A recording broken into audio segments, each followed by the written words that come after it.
At a Royal Air Force base located in Scotland, preparations are underway for an unfolding crisis. A transatlantic flight has been hijacked. Colonel Drummond is summoned to take charge. He arrives serious and focused. An officer informs him that the pilot and the co-pilot are presumed dead, and the one of the passengers is on Germany's terrorist watch list. The team establishes contact with the plane and instructs it to land. Dumont requests a thorough inspection and tries to make contact with the crew. Suddenly, there is a movement near one of the doors. A parachute falls and a small boy emerges. 2 RAF trucks rush in to pick him up. It's immediately clear that this is a serious terrorist incident.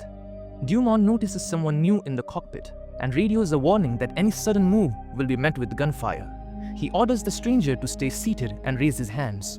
The stranger insists he is not a terrorist and begs for a chance to explain. Later they send in a translator to speak with the boy Elias, but he's too stunned to respond. The story flashes back to the previous day. In a hotel room, Elias's mother, Nadja, prepares for her next flight. She speaks on the phone with her doctor in New York about a mysterious illness she is suffering from. Later, Elias calls to tell her that he's already checked in their luggage. That night, at the airport, Nadja meets him. They pass through the security and wait to board. Nadja goes to the restroom where she mixes her medication. Back in the lounge, Elias chats with a man named Farid, who asks where his mother is. Soon, Nadja returns and they board the plane together. A flight attendant offers coffee to the pilots, then heads towards the crew area and asks a colleague named Ebel to deal with a troublesome first-class passenger. The flight departs from Germany, bound for the United States. Later, Nadja returns from the bathroom, writes in her notebook, and finds a photo of her with her husband. She recalls a moment when their car broke down in a remote area. Her husband went for help, leaving her alone with the baby. Eventually, she wandered into an abandoned house, following a trail of blood to the basement, discovered her husband's lifeless body, and was bitten by a vampire just before dawn. Back on the plane, something stirs in the front cabin. Ball tries to calm a passenger, but the situation escalates. A sky marshal intervenes. Ball pulls a knife and kills the second marshal. Another passenger incapacitates the first. Then Ball sends Curtis to find and kill the third marshal. Curtis returns with the gun, and Ball murders the last marshal in front of another hijacker, Carl, who looks visibly shaken. Meanwhile, Nadja senses something is wrong. Ball reveals a firearm and forces the passengers toward the rear of the plane. Berg, another hijacker, heads into the cockpit, speaks with the co-pilot Bastian, and throws the pilot's body out of the plane. He announces he now controls the aircraft and orders the passengers to remain still with their hands on their seats. Yuri, yet another hijacker, tampers with the flight recorder and tells Berg that the co-pilot has altered the plane's course. Elias, worried about his mother, studies the plane's layout to help her avoid sunlight. Curtis escorts Farid to the front while Carl tries to keep Ball calm. Elias leaves his seat. Nadja follows, but Ball shoots her in front of Elias, then takes the boy hostage. Carl wants Ball to keep quiet. Berg and Curtis bicker about the chaos. Berg scores Ball for acting without orders and uses Nadja's shooting to intimidate the other passengers. Nadja regains consciousness in the cargo hold. Hearing dogs barking, she climbs through a hatch.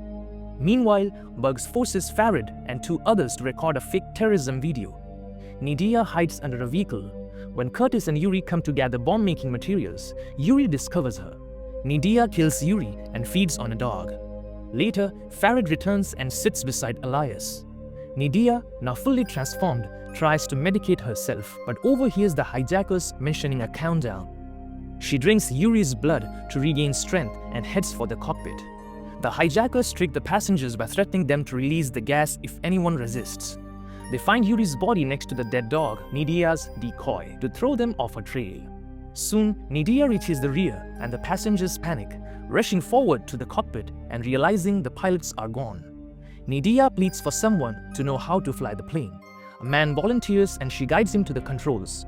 Farid stays behind to explain the hijackers' true plan. The hijackers prepare to parachute out in diving suits. The new volunteer pilots inform Nadja that the autopilot is still engaged. Nadja watches the hijackers via the security cameras and tells the pilot not to change the course until they have jumped. But Ball discovers she's alive, returns with Berg and demands to know where a passenger is. One of the hijackers hits Nadja, and then they hammer at the cockpit door. Nadja orders the pilot to redirect the plane back. Noticing the change, Berg flies into a rage, kills a passenger, and threatens more violence until they open the door. Ball brings a little girl to the front, holds her in the view of Nadja, and begins a countdown to shoot her. Nadja bursts through the cockpit, sinks her fangs into Berg's neck, and pandemonium erupts. The pilot locks the door behind Nadja. She kills Berg and pursues the other hijackers. But then Berg, another hijacker, begins to transform into a vampire. Nadja senses the change, returns and finishes him. Nadja, now fully aware of ticking time and the looming danger, drinks vampire's blood to restore her power and makes her way back towards the cockpit, but pull back her fangs to avoid harming him. Later, she visited the place where she was first turned and met the vampire's father, who confessed his son couldn't control his bloodlust, and believing vampires brings only pain, he shot Nadja. Back on the plane, one hijacker, Ball, begins crafting a wooden stake. Elias leaves the cockpit, finds his mother in the lavatory and helps her. As the hijackers return, the pilot locks himself in again. Nadja approaches Ball, but she's ready with the UV light and burns her. She collapses. He fills a syringe with her vampire blood and prepares to inject himself. Just then, Elias points a gun at him. Ball lunges for the gun. It discharges and shatters a window. Bastien reports that they have only 10 minutes of oxygen left. Nadja helps Elias into an oxygen mask, takes the gun, and shoots Ball, who manages to escape. The pilot faints in the cockpit, unable to reach a mask. Nadja hands Elias to Farid and tells him to keep the boy safe. Suddenly, the plane dives sharply. Nadja races after Ball, finds him in an armored car on board and fires. Yet her bullets have no effect. Ball injects himself with Nadja's vampire blood and begins to transform. Nadja knows she must stop him before he grows too powerful. She finds alcohol and matches, pours fuel into the car and sets it alight while watching him burn. Remembering the old vampire's words that their kind must not be spread, the hijackers notice the smoke. Nadja quickly doses the fire and returns to the cockpit. The hijackers fire at her as the passengers panic and rush forward. Farid flees with Elias. The hijackers find Ball fully transformed and terrifying, and he bites Curtis, infecting him and turning him as well. Nadja locks the cargo hold behind her. Elias screams that the passengers want to harm her. Farid reassures him otherwise, but someone fires and Nadja defends herself and attempts to flee. Elias begs her not to hurt Farid. Hearing vampires trying to escape the hold, Nadja bolts back and locks Ball behind a door. Farid tries to help but is bitten. Another man shoots Ball to prevent the infection from spreading. Nadja cuts Farid's hands to free him. Curtis climbs back onto the plane. Nadja fights both him and Ball, saving a flight attendant. Then she returns to the passengers. Farid tells them Nadja is now on their side. All head to the cockpit. The plane is almost out of fuel, and they must find the nearest airport. Elias and Farid convince Nadja to hide in a dark space under the cockpit. Bastien stays with them.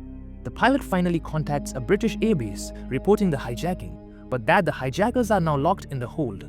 Soon afterward, Elias searches Nadja's medication while passengers hear the vampire snarling. A wounded man decides to be bitten, believing it will save him. He frees Ball, who immediately kills him and attacks the others. Nadja and Farid realize things are getting worse. People run towards the cockpit, trying to break in, but Bastien holds the door shut. Nadja understands that they can't land the plane or the vampires will escape. Farid suggests landing and then remotely detonating the plane. They head to the fuel tank to place explosive, but discover there's no timer. Nadja decides to stay behind to destroy the plane. After everyone goes, she tells Elias someone else must set it. Then she runs into the hold with a UV light for protection, searches for the timer among the hijackers, and is pursued by the vampires. She makes it back, but is attacked, dropping the UV light. Nadja sees that her son is in danger and asks Bastien if the plane is still on autopilot, and if the airbase can land it. Receiving affirmative answers, she asks Farid to promise to protect Elias, knowing she won't return. She sinks her fangs into Bastien and fully embraces her vampire nature. At the same time, Ball attacks Elias. Nadja appears and fights him. He bites her. Thinking quickly, Elias opens the cargo door hatch. Nadja seizes the chance, shoving Ball out of the plane. As the door opens, Farid tilts the aircraft so that sunlight floods in, burning Ball to death. Elias gives Nadja a little of his own blood. She awakens, almost losing control, but restrains herself, pushing him away and returns to the hold. Later at the RAF base, Elias asks a translator to help Farid, but she refuses. Elias explains they must save him before sunset or the vampires will attack the soldiers. They sedate Farid and load him onto a stretcher. Colonel Dumont and his team decide to wait while the vampires feed on the bodies. Farid pleads with the soldiers, but they don't believe him and finally shoot him, dragging him off the plane. Meanwhile, Elias is in an ambulance. He secretly sedates the pandemic, takes his teddy bear, and escapes back to the plane. Inside, the soldiers are attacked by vampires. Farid sees Elias nearby, but can't get his attention. Unaware, Elias watches his mother feeding on a soldier. He calls her by name. Realizing she's no longer the mother he knew, Elias makes a difficult decision. He triggers the explosive, blowing up the plane. Colonel Drummond and his team watch in shock as the aircraft is destroyed. Farid finds Elias among the debris. Elias and Farid cling to each other, the last remaining survivors of the nightmarish journey.